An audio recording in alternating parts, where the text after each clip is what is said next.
shacabka ku nool magaalada Caabudwaaq ee gobolka Galgaduud ayaa waxay aragtiyo kala duwan ka dhiibteen khilaafka u dhaxeeya dawladda dhexe iyo sidoo kale maamul goboleedyada dawladda federaalka Soomaaliya sida warkaasi inoogu soo diray wariye Mahdi Bashiir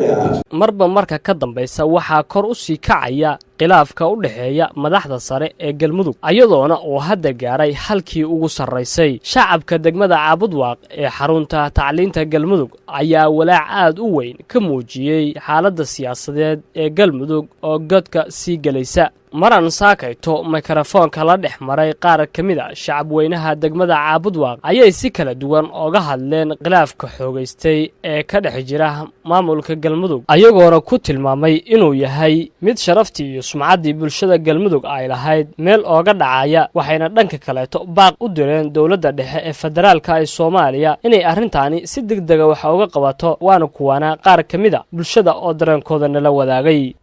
بسم الله الرحمن الرحيم الحمد لله رب العالمين خلافك قلمدق لما أرق يلا ما مقل ويجي وهو حاد لوغيق الصودا أو لا يعبو وحلو بهاي وحاسو كلاين الميدياش اللي قشيء إنه هو صوص يعرموه وحلال هو لما يستنبل الدنيا حتى أنا رجوع مدحوينها شنت جيد أما السلطان كأمة الصوماليات هذانا هاي وحاليا أرنتاس نادي الدنبيان لقى الشيء جيبها وفريستين هو هالين جوان هجارين هرمرك أمة الصومالية كالسقيين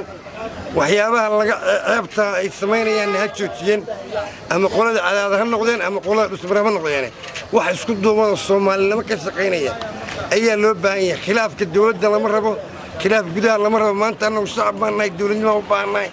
نظام بانو باناي نبتجلي أنا باناي وحنو باناي هرمر بانو باناي بيانو باناي نل بانو باناي دوانو باناي عفمات بانو باناي وما بان بوي الدجال يربص يواحد يبص لابته. بسم الله الرحمن الرحيم. هذا أنا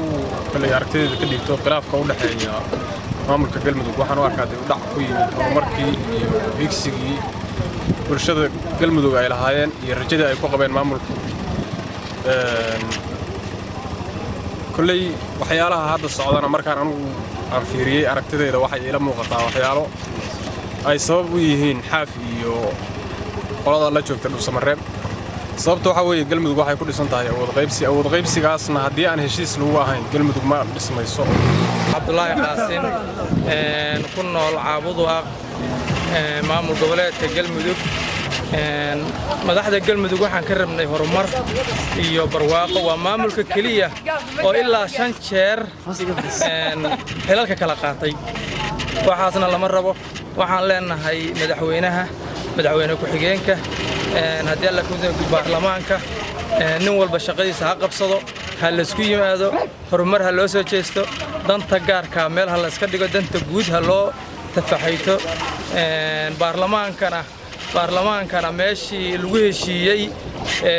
oo ahayd cadaado ha la yimaado shacabku waa kuwa mar waliba dhagtu ay u taagan tahay oo isbedelada aadka u kala duwan ee hadda imaanaya ay aad ula fajacsan yihiin Galmudug khilaafka hadda ay ka dhex taagan aad iyo aad baan uga xumahay xilli ay iskhilaafaan ma taagno waxay taagan yihiin xilli qacmaha isqabsadaan waxaan u baaqayaa madaxweynaha Galmudug xaaf waxaan leeyahay madaxweyne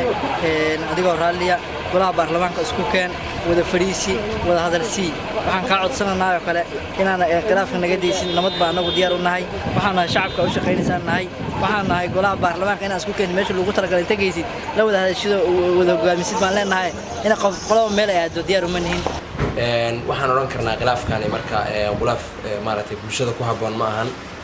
khilaaf waqtigan Galmudug looga baahnaana ma ahan Galmudug waa maamul urdana oo mar dhow la dhisay waqtigan madaxdiisa iyo shacabkiisa iyo waxgaradkiisa iyo bulshadiisa waxa la rabay inay isku hawlaan sidii ay uga shaqeyn lahaayeen horumarka dawlad goboleedka haday noqoto dhanka dhismayaasha wadooyinka nabadgelyada dekado cusub in la helo iyo sidii horumarka guud oo maaragtay dalka ka hana qaaday iyo nabadda ay maaragtay ay ula jaan qaadi lahaayeen